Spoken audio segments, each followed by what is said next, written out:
right? What are the type of guys you prefer?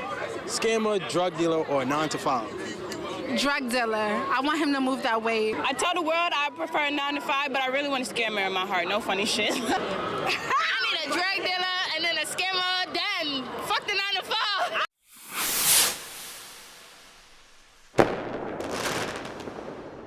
What's going on, everybody? I'm back with another new podcast.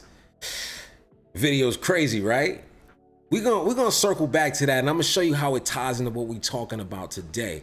But first, take a second to subscribe to the channel. Go ahead, hit that notification bell, and don't be stingy with the like. Go ahead, hit that button. But today, we're gonna be talking about the curious case of Young Thug. His 88-page, 27-count RICO indictment that he's facing, in addition to 7 additional felony charges that were added after he was arrested. And it's a sad situation. I don't wish that on anybody. And let's take a look first at this news clip, catch us all up on what's going on.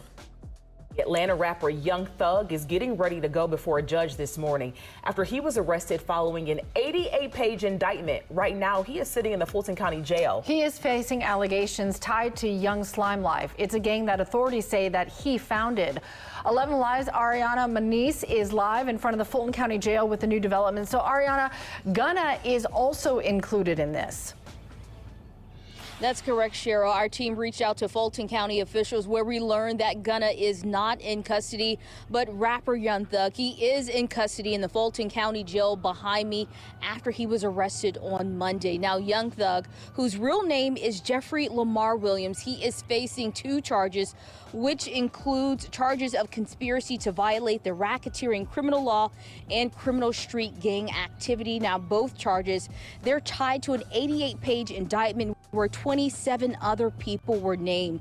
Now, in that same indictment, officials tie the individuals to the street gang Young Slime Life, where rapper Young Thug is listed as a founder, which started out on Cleveland Avenue in Southwest Atlanta with affiliation with the Blood Gang. So as you see, he's facing some very serious charges.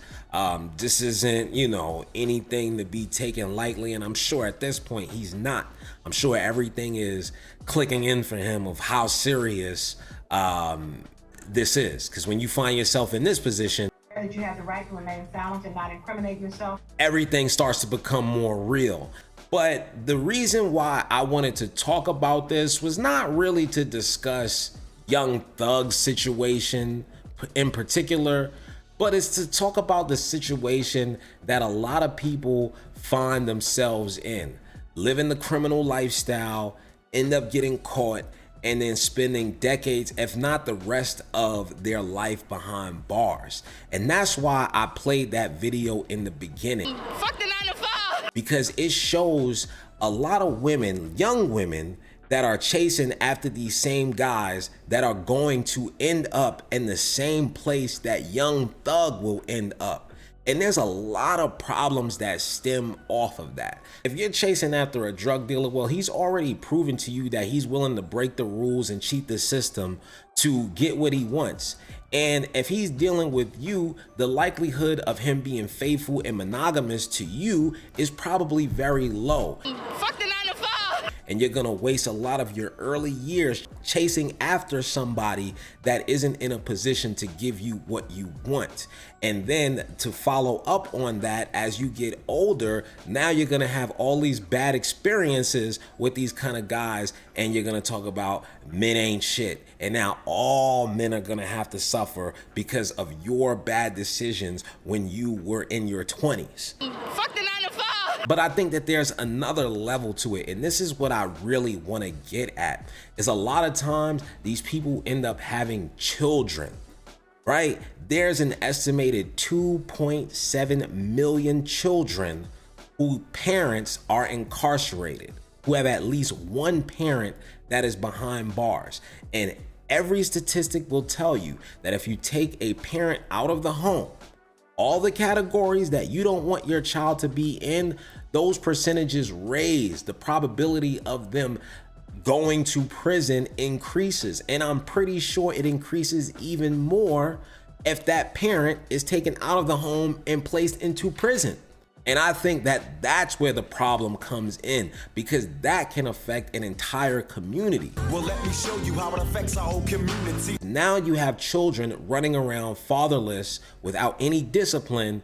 Now they're affecting that 9-to-5 worker, that guy that's or woman who's only trying to go out and make an honest wage for themselves, pay their bills, come home and enjoy the time that they do have. But they have to deal with the drug dealers, the scammers, all the criminal underworld activities that go on in our neighborhoods, because you have children that are running around without any guidance. And that's where the problem for me comes in, because it continues the cycle of bullshit that's plaguing our communities. And a lot of this stuff can be avoided if we make better decisions. Better decisions with the people that we choose to pursue for a romantic love relationship. That 9-to-5 guy, he has benefits. That 9-to-5 guy, he has retirement. That 9-to-5 guy, he has long-term stability when it comes to making money. He is more likely to be able to continue to provide for your family as the years go on, as opposed to somebody that is living a temporary lifestyle, because that does not last. How many people retire from the drug game? How many people retire from cracking cards? It's not a lot. It's very few, if any, because eventually that stuff catches up to you. Either the law catches up to you or the streets catch up to you. And we're in an even more broken situation as a result. So I think it's wise for everybody to consider what the fuck they're doing and let this kind of stuff not be acceptable. Fuck the 9-to-5. Are you kidding me? Who taught these women? Where are their fathers? Hopefully not sitting in prison. So subscribe to the channel, like the video, and if you have anything to say, please leave it in the comments below. And until another time, I'll see you guys later. It's heaven and then there's hell, niggas. Yeah. One day you cruising in the 7, the next day your alibis ain't matching up. Bullshit catching up. You hit with the RICO, they repo that vehicle. Shit was all good just a week ago. About to start snitching, ain't you? Ready to start bitching, ain't you? I forgive you. I forgive you. Hustling just ain't you. Aside from the fast cars, honeys that shake their ass in bars, you know you wouldn't be involved with the underworld dealers, carriers of Mac Millie, East Coast bodyers, West Coast cat pillars.